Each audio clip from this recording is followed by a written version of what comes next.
next time.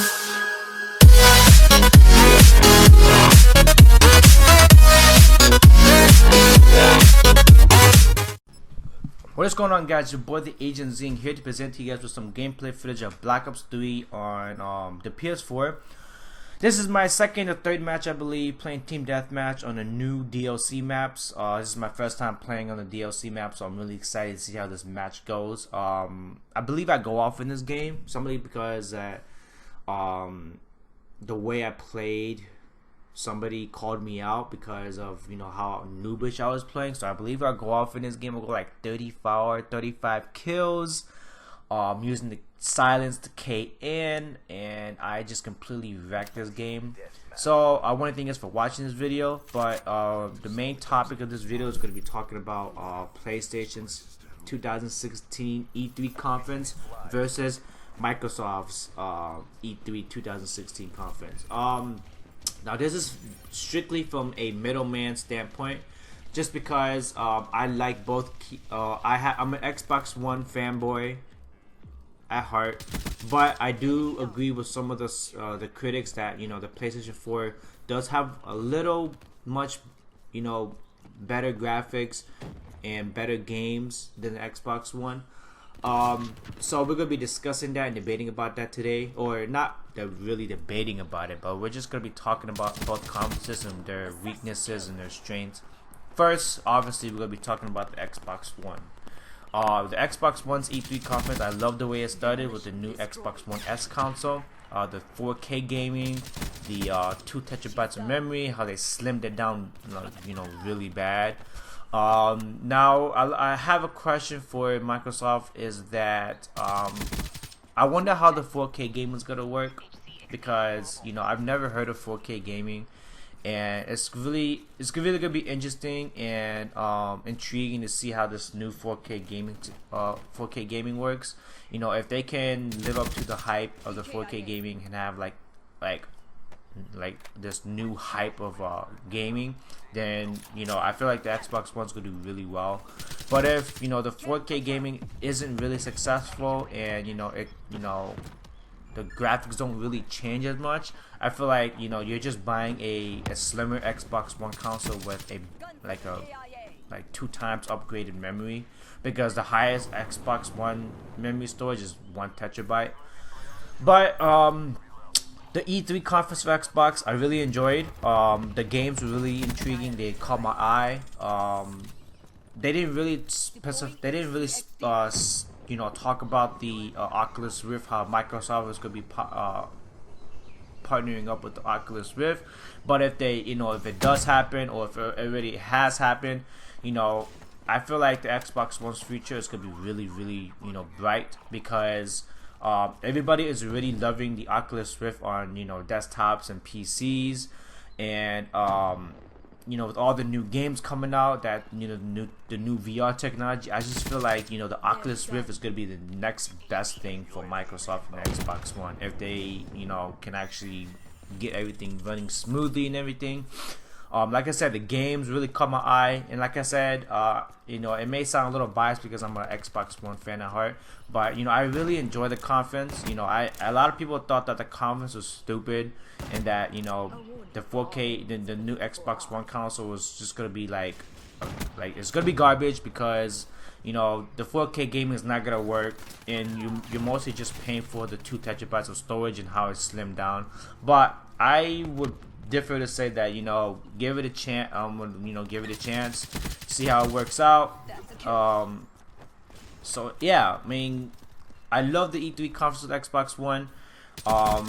Now on to the Sony's and PlayStation's E3 conference. What I loved about Sony's E3 conference was how they started out with God of War. Everybody was anticipating that this could be a new God of War, and they got it.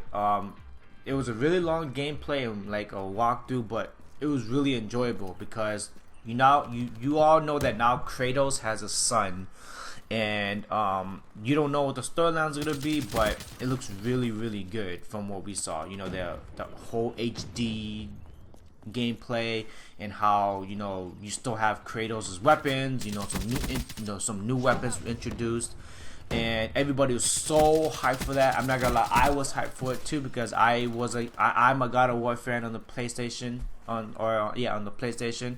I played all the God of Wars, including the ones on the PSP. So I'm looking forward to that as well.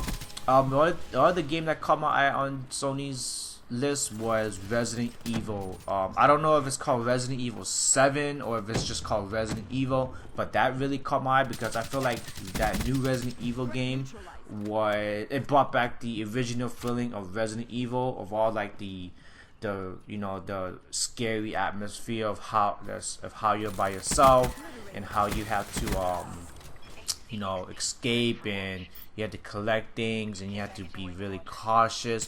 I just felt that was the original Resident Evil, and how the atmosphere was like.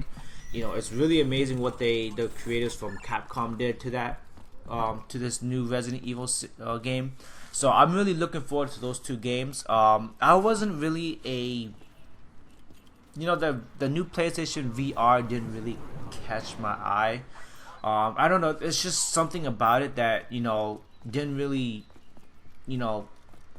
intrigue me.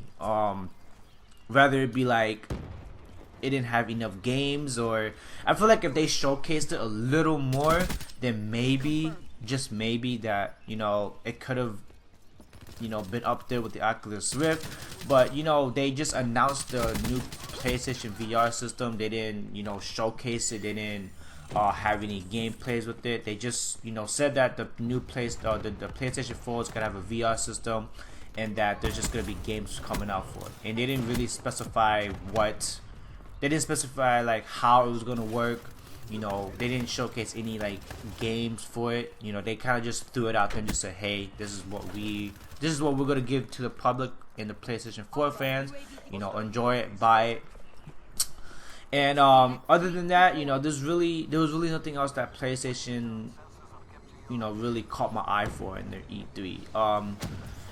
And the flaws for PlayStation's E3, I feel like there was a little too much talking, and they could have showcased a little more. I was a little disappointed that Xbox One came out with the new Xbox One S console, and that we believed that PlayStation 4 was going to come out with a new console as well to kind of match Xbox One S's new console, and they didn't really showcase that. I don't know why, or what was the reasoning for that, or if they just wanted to wait for a better time to do that.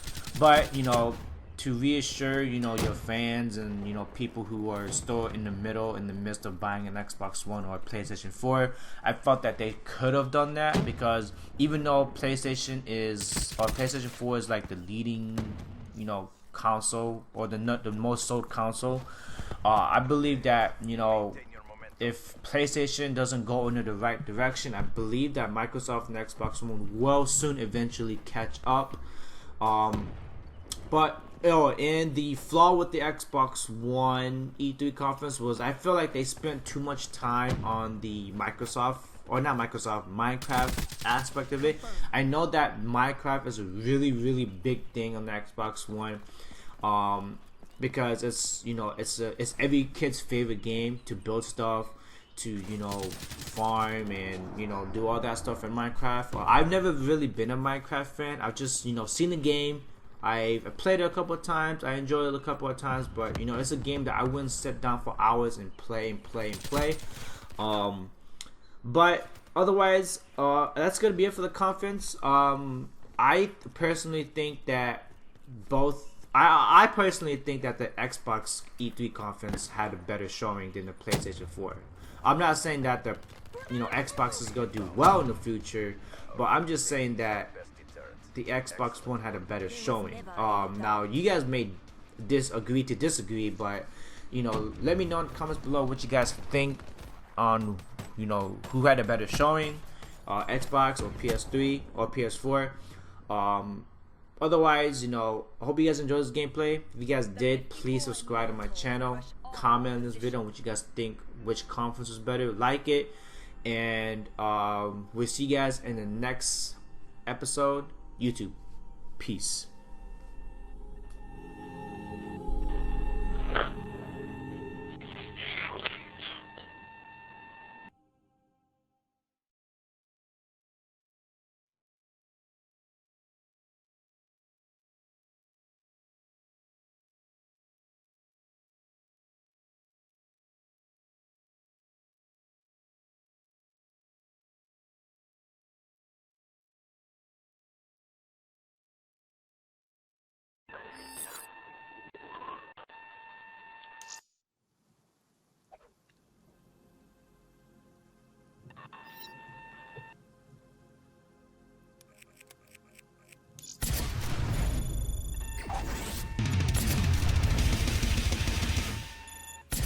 didn't succumb to that psyche of getting the PS4 because of the competitive gaming or that it's a superior console.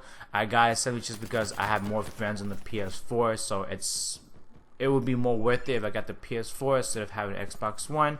But the Xbox One S that's coming out in August does pique my interest. If they do have 4K gaming and all that other exclusive stuff that they said that they will bring onto the Xbox One S and later in August, maybe I will get that when it comes out because of the memory, 2 terabytes. I mean, who doesn't want 2 terabyte of memory in a console? Because PlayStation 4 only has what, 500 gigs. I'm not so sure about the new PlayStation 4 that they're that's in development or that's been leaked or talked about. There's really no information on that yet.